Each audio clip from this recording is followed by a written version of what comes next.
Hello बच्चों, good evening. मैं ही academy Delhi के यूट्यूब प्लेटफॉर्म पर आपका स्वागत है। बच्चों, हम लोग 9th क्लास की मैथमेटिक्स को कवर कर रहे हैं। इसके तहत ये छठा चैप्टर है लाइन एंड एंगल, रेखा तथा कोण। इस चैप्टर को हम लोग डील करेंगे और इसके बाद एनसीईआरटी की एक्सरसाइज 6.1, 6.2, 6.3 सब आपसे बनेंगे।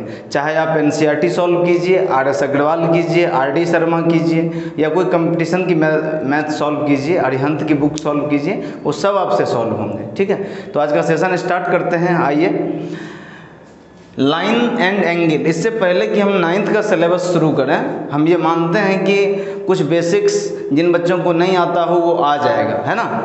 तो लाइन और एंगल को ही पहले समझते हैं। देखिए, व्हाट इज दिस, ये जो मैंने ड्रॉ किया ये क्या है? ये पॉइंट है, बिंदु है। This is point. And point को डिफाइन कैसे करते हैं? पॉइंट वो होता है जिसकी लंबाई, चौड़ाई, ऊंचाई कुछ नहीं होती, जिसका डायमेंशन कुछ नहीं होता। ठीक है ना। और ये इसी पॉइंट को आप मिला दोगे, बहुत सारा पॉइंट आप ड्रॉ कर दोगे, लाखों पॉइंट ड्रॉ करोगे, तो इस पॉइंट को जो हम मिलाएंगे तो इसी को बोलते हैं लाइन। तो व्हाट इज लाइन? तो line is the set of points. रेखा क्या है? रेखा बिंदुओं का समूह है। ठीक है, लाइन सेट ऑफ पॉइंट्स है, सेट ऑफ पॉइंट्स है, सेट ऑफ पॉइंट्स है, बिंदुओं का समूह है। रेखा क्या है? बिंदु का समूह है। कई सारे पॉइंट को एक जगह आप खींच देंगे तो यही क्या हो जाएगा? लाइन हो जाएगा, रेखा हो जाएगी। देखिए, लाइन क्या है? इसके दोनों तरफ एरो है। इसका मतलब लाइन इधर भी जा सकती है, लाइन इधर भी जा सकती है। तो लाइन का कोई लेंथ हो सकता है क्या? अगर आपसे पूछे लाइन की लंबाई बताओ, तो कैसे बता पाओगे आप? लाइन तो दोनों तरफ बढ़ रही है ना भाई, तो और बढ़ रही है तो आप लंबाई कैसे बता पाएंगे? उसके बाद अगला टर्म है रे। ये रेखा है। अगला टर्म है रे। इसको हिंदी में किरण बोलते हैं। किरण क्या है? जैसे आप सूरज की किरणें बोलते हैं, सूरज की किरणें। तो आप ये बात तो जानते हैं कि सूरज एक जगह है और वहाँ से किरण आ रही है। जैसे बल्ब से आती हुई लाइट, तो बल्ब एक जगह फिक्स है, वहाँ से लाइट आ रही है, तो बल्ब के पीछे तो लाइट नहीं जा रही ना। तो एक एंड पॉइंट है। लाइन में क्या हुआ कि कोई भी एंड पॉइंट नहीं है, अंत बिंदु नहीं है, दोनों तरफ बढ़ सकता है। जबकि किरण में एक तरफ अंत बिंदु होती है, एक तरफ जा सकता है। ये सूरज है और इधर जा सकता है। ये बल्ब है, यहाँ से रोशनी दूर तक जा सकती है, कहाँ तक जाएगी हमें नहीं पता। तो इसको बोलते हैं किरण, रे, वन एंड पॉइंट। इसमें एक अंत बिंदु है, एक तरफ अंत बिंदु है। ये लाइन में कोई एंड पॉइंट नहीं है, रेखा में कोई एंड पॉइंट नहीं, नो एंड पॉइंट, कोई एंड पॉइंट नहीं होते, अंत बिंदु नहीं होता। अब अगला टर्म है लाइन सेगमेंट। आपको नाम से ही लग रहा होगा कि क्या है ये? रेखा खंड, रेखा का खंड। सेगमेंट मतलब होता है टुकड़ा, सेगमेंट मतलब टुकड़ा। मान लीजिए ये कोई फ्रूट है, ये कोई फ्रूट है, आप 3 लोग हैं और इस तरह से आपने काट लिया और अलग अलग हिस्से को ले गए, तो ये वाला सेगमेंट एक बच्चे को मिलेगा, ये वाला सेगमेंट एक बच्चे को, ये वाला सेगमेंट एक बच्चे को। ठीक है, तो सेगमेंट मतलब टुकड़ा। ये जो लाइन है, जो इधर भी जा सकता है, इधर भी जा सकता है, इस लाइन को 20 से काट लीजिए तो ये ऐसा कुछ लाइन होगा, 5 सेंटीमीटर का, 10 सेंटीमीटर का। तो इधर भी एंड पॉइंट, इधर भी एंड पॉइंट। लाइन ना तो इधर जा सकती है ना तो इधर जा सकती है, तो ये इधर 2 एंड पॉइंट, दोनों तरफ इसका एंड पॉइंट है, ये किधर भी नहीं बढ़ सकती। समझ आया आपको? तो लाइन क्लियर हो गया। अब एंगल क्या होता है? What is angle? कोण क्या होते हैं? तो inclination between 2 lines is angle. Inclination between 2 lines is called angle. 2 रेखाओं के बीच के झुकाव को, 2 रेखाओं, जो रेखाएं होती हैं उनके बीच के झुकाव को क्या कह देते हो आप? कोण कहते हैं। जैसे मान लीजिए एक लाइन खींची आपने, दूसरी लाइन खींची आपने, तो इसके बीच में ये जो झुकाव है ना, यही एंगल है। मान लीजिए ये मेरा हाथ है और मैंने ये एल्बो से ऐसे मोड़ लिया, तो एक ये वाला मेरा लाइन हो गया, एक लाइन ये है शोल्डर वाला और एक लाइन ये एल्बो वाला है। तो ये 2 लाइन जब एक दूसरे को काटती है तो ये जो बीच में झुकाव है ना, इसी को कोण बोलते हैं, इसी को एंगल बोलते हैं। समझ आया? तो so the inclination between 2 lines is angle.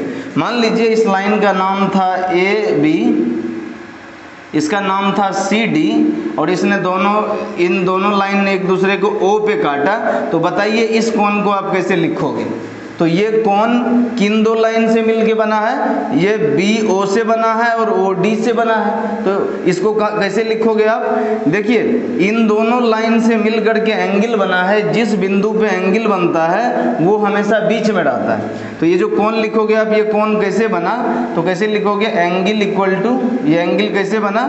B से शुरू हुआ, BOD लिखिए, इसको BOD लिखिए, या तो इसको DOB लिखिए, DOB लिखिए। क्या समझ में आया आपको? क्यों लिखिए? क्योंकि जहाँ पर कोण बनता है वो हमेशा बीच में आना चाहिए। समझ आया बात? नहीं आया? मान लीजिए कोई आपने रेखा खींच दी और मैंने इस तरह से ये बहुत सारी लाइन खींच दी है। ये रेखा है AB, ये पॉइंट है C, ये पॉइंट है D, इसको मैंने O बोल दिया। बताइए इस एंगल को कैसे लिखोगे? एंगल बनने के लिए दो लाइन होना चाहिए, दो लाइन होना चाहिए। दो लाइन के बीच के झुकाव को कोण कहते हैं। तो किन दो, ये जो एंगल बना है किन दो लाइन से बीच, किन दो लाइन के बीच? AO OC। तो एंगल क्या लिखोगे? AOC या COA या COA। जहाँ पर एंगल बनता है वो हमेशा बीच में, ठीक है। इसको कैसे लिखोगे? COD या DOC, COD या DOC। इसको कैसे लिखोगे? DOB या BOD। कैसे लिखोगे? DOB या BOD। ऐसे कुछ लिखोगे आप, ठीक है।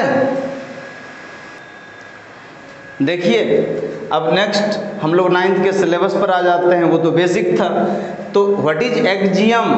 एक्जियम क्या होते हैं? एक्जियम क्या होते हैं? अभिगृहित क्या होता है? देखिए दो तरह के टर्म आते हैं, एक आएगा अभिगृहित, दूसरा आएगा प्रमेय। एक्जियम और थ्योरम, क्या डिफरेंस है दोनों में?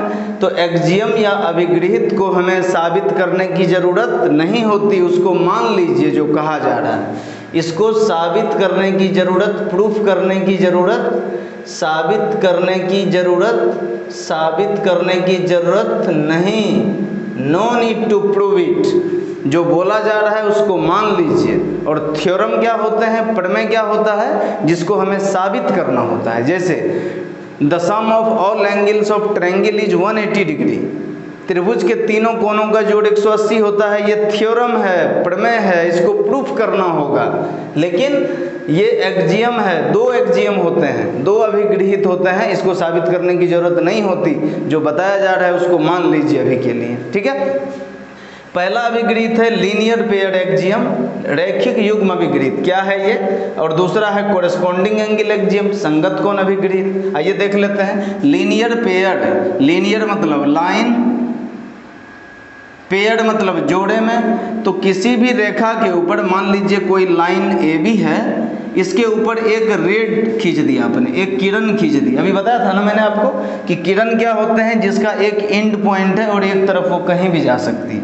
इसको मान लेते हैं ये C बिंदु है, ठीक है। तो कोई लाइन AB है, उसके ऊपर कोई रे या किरण OC है। तो इस तरह से आप देख रहे हैं कि दो एंगल बन रहा है, एक ये और एक ये, पड़ोसी एंगल। इसको पड़ोसी कह सकते हैं ना। आपके घर के जो बगल में रहता है वो पड़ोसी, तो जो इसके बगल में है ये पड़ोसी और इसके बगल में तो ये पड़ोसी।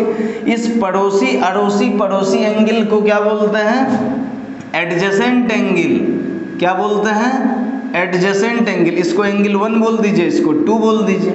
ये जो एंगल है, ये जो एंगल है 1 और एंगल 2 है, इसको क्या बोलते हैं? इसको बोलते हैं एडजेसेंट एंगल। क्या बोलते हैं? एडजेसेंट एंगल, आसन्न कोण। तो पड़ोसी कोण क्या होता है? आसन्न कोण। पड़ोसी वाले इसके पड़ोस में है, नेबर में है, तो नेबरहुड वाले एंगल को एडजेसेंट एंगल बोलते हैं, आसन्न कोण बोलते हैं। क्या ध्यान रखना है आपको कि किसी भी लाइन के ऊपर कोई रे हो, किसी भी रेखा के ऊपर कोई किरण हो, तो इस तरह से बने दो एंगल का सम 180 डिग्री होता है। तो इस एंगल को कैसे लिखोगे? एंगल 1 को एंगल 1 प्लस एंगल 2 का सम कितना होना चाहिए 180 डिग्री। यही बताता है ये रैखिक युग्म अभिगृहित या लीनियर पेयर एक्सियम। एंगल 1 को कैसे लिखोगे, AO और OC से मिलके बना है और जहाँ एंगल बनता है वो बीच में होता है, तो AOC लिखिए या COA लिखिए। तो एक को कैसे लिखोगे आप, एंगल AOC प्लस 2 को कैसे लिखोगे BOC या COB, तो BOC लिखो, एंगल BOC ये बराबर होना चाहिए 180 डिग्री। यही है रैखिक युग्म अभिगृहित। अच्छा, क्या बताया मैंने कि किसी रेखा के ऊपर कोई किरण खींची जाए तो इस तरह से बने दो आसन कोण का योग 180 डिग्री होता है। लिख भी सकते हो आप इसी बात को, किसी रेखा पर कोई किरण खींची जाए तो इस तरह बने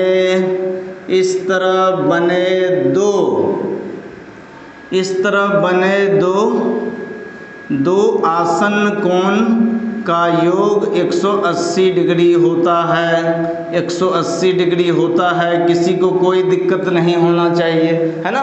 किसी रेखा पर कोई किरण खींची जाए, if a ray is drawn on a line then the sum of two adjacent angle will be 180 degree. अच्छा, क्या आपको लग रहा है कि ये दोनों एंगल मिल करके सरल रेखा के ऊपर है? क्या ये दोनों मिल करके सरल रेखा के ऊपर नहीं है? तो ये दोनों जोड़ करके 180 है। इसका मतलब सरल रेखा के ऊपर स्ट्रेट लाइन पर कितना एंगल बनता है 180 डिग्री। स्ट्रेट एंगल या रीजु कोण कितने होते हैं 180 डिग्री। तो आप लीनियर पेयर एक्सियम या रैखिक युग्म अभिगृहित से ये भी याद रख सकते हैं कि सरल रेखा पर स्ट्रेट लाइन पर 180 डिग्री कोण बनता है। ठीक है भाई, समझ आया। दूसरा है कोरेस्पॉन्डिंग एंगल एक्सियम, संगत कोण अभिगृहित। तो इससे पहले संगत कोण ही समझ लीजिए क्या होते हैं संगत कोण। संगत मतलब कोरेस्पॉन्डिंग मतलब जैसे घर में पापा मम्मी बोलते हैं ना कि इसकी संगति खराब हो गई है, गलत सलत लोगों के साथ रहता है, बीड़ी पीता है, बीड़ी पीने वाले के साथ है। तो संगति से संगत, कोरेस्पॉन्डिंग मतलब हुआ कि एक जैसा व्यवहार सबके साथ करना। मान लीजिए कि मैंने अपने क्लास में बच्चों का एडमिशन लिया और मैंने बोला कि मैं उम्र के हिसाब से एडमिशन लूँगा। जिस बच्चे का 14 साल उम्र होगा उसको मैं 9th में लूँगा। तो हर बच्चे से मैं उम्र ही पूछूंगा ना, सबका डेट ऑफ बर्थ ही चेक करूँगा। पहला आया डेट ऑफ बर्थ क्या 14 साल, एडमिशन। दूसरे का उम्र 14 साल, एडमिशन हो गया। तीसरे का 14 साल, एडमिशन। अब मान लो 5वां बच्चा आ गया इतना मोटा, इतना हेल्दी सा, और मैंने बोला अब मैं उसका वेट देख लो, अरे मोटा है तू, चल भाग यहाँ से, तुम्हारा एडमिशन नहीं लेता। तो ये तो गलत हो गया ना। आपने सबका डेट ऑफ बर्थ देखा है तो उस बच्चे का भी, भले वो हेल्दी है लेकिन उसका भी क्या देखिए, डेट ऑफ बर्थ देखिए। समझ आया। तो कोरेस्पॉन्डिंग मतलब एक जैसा। मैथमेटिक्स में क्या मतलब, देखिए दो पैरेलल लाइन है, ये दोनों पैरेलल लाइन है, पैरेलल लाइन AB है, पैरेलल लाइन CD है। दो पैरेलल लाइन को कोई भी लाइन कट करती है, दो समांतर रेखा को कोई भी रेखा कट करती है तो इसको ट्रांसवर्सल बोलते हैं, इसको ट्रांसवर्सल बोलते हैं, तिर्यक रेखा बोलते हैं, तिर्यक रेखा बोलते हैं, तिर्यक रेखा बोलते हैं। तो दो समांतर रेखा को कोई भी तिर्यक रेखा काटेगी, दो पैरेलल लाइन को कोई भी ट्रांसवर्सल इंटरसेक्ट करेगा, तो इस तरह से बने कोरेस्पॉन्डिंग एंगल सेम होते हैं। कोरेस्पॉन्डिंग मतलब एक जैसा। देखिए एक जैसा मतलब कि अगर आपने इस ट्रांसवर्सल लाइन, इस तिर्यक रेखा के इधर वाला कोण को लिया है तो दूसरा कोण भी इधर लीजिए। एक कोण को आपने इस रेखा के ऊपर लिया है तो दूसरे कोण को भी इसके ऊपर लीजिए। जैसे मान लीजिए ये एंगल है तो इसके कोरेस्पॉन्डिंग, इसके संगत कौन सा कोण होगा, ये होगा 2। एंगल 1 बराबर एंगल 2 होगा। क्यों होगा, क्योंकि ये जो कोण है एक, ये इस रेखा के इधर है तो क्या 2 भी इसके इधर है। ये रेखा समांतर रेखा के ऊपर है तो क्या ये भी समांतर रेखा के ऊपर है। तो दोनों एक जैसा है तो ये कोरेस्पॉन्डिंग एंगल संगत कोण हो गए। अगर आपने इसके नीचे वाला चुना है तो इसका भी नीचे वाला चुनिए, एक जैसा व्यवहार, एक जैसा व्यवहार, ठीक है। अब पापा मम्मी एक जैसा व्यवहार करते हैं ना भाई, पापा आम लाते हैं तो सबको आम देते हैं, तू भी खा तू भी खा तू भी खा, कि आपको छत पे भेज देते हैं, चल तू छत पे जा ये खाएगा, ऐसा तो नहीं होता ना। तो एक जैसा व्यवहार, आपने ऊपर वाला एंगल देखा है तो ऊपर वाला देखिए, नीचे वाला तो नीचे वाला। अगर अब आपने इस साइड तिर्यक रेखा के इस साइड देखा है तो इसको भी इसी साइड देखिए, इस साइड देखा है और इसके ऊपर तो इस साइड देखिए और इसके ऊपर, तो 5 और 6 बराबर हो गए, एंगल 5 और एंगल 6 बराबर हो गए।